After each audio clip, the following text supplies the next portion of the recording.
She sat looking into the mirror. Time had left its marks. It had run its fingers through her once thick and lustrous hair, leaving it thin, dry, and grey. It had stroked her face like a lover, leaving wrinkled, blemished, and sagging skin.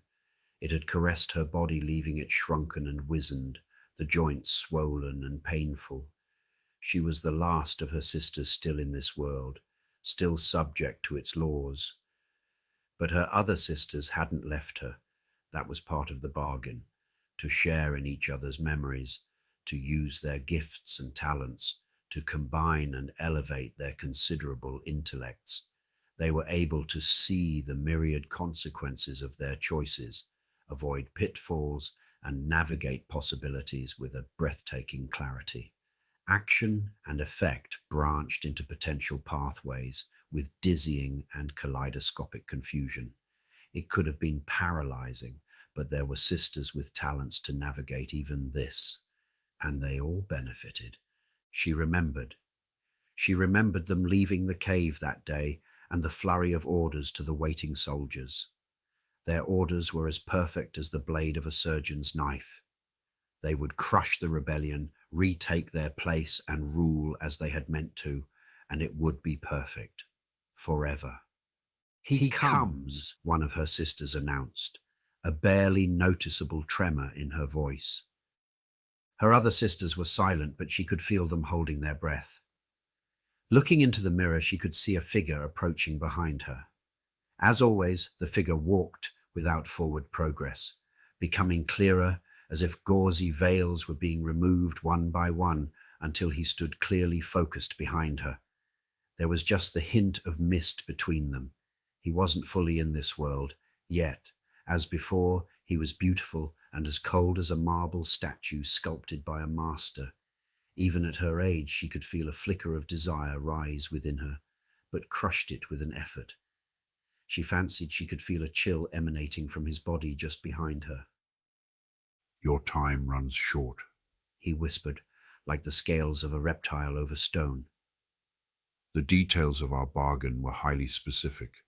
I was promised 3 souls or He paused. yours. I mean to collect on my gift." His voice thrummed through her core. Dealing with his kind was always a risk, but the rewards ensured that adepts would always attempt the bargain. The prices, though, the price of failure was terrible. This wasn't hyperbole.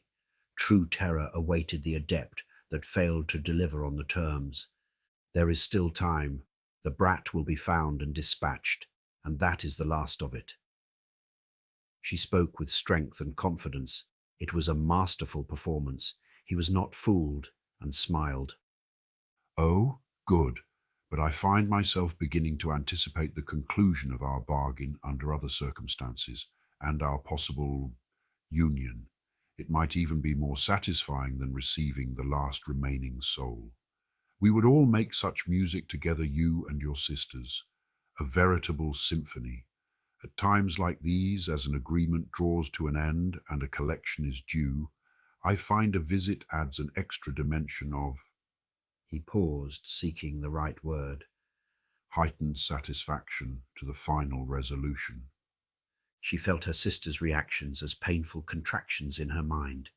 She gathered her anger. "Get thee hence," she spat. "You were not summoned, and your nauseating gluttony is premature." She met his gaze in the mirror and conveyed as much venomous contempt as she could. He laughed smoothly and richly. "Delightful. You are correct, though. It is boorish of me to tease." She felt a rising heat on the back of her neck and smelled burning hair. He appeared slightly wistful and a little hurt. "I have but given you what you desired and agreed to.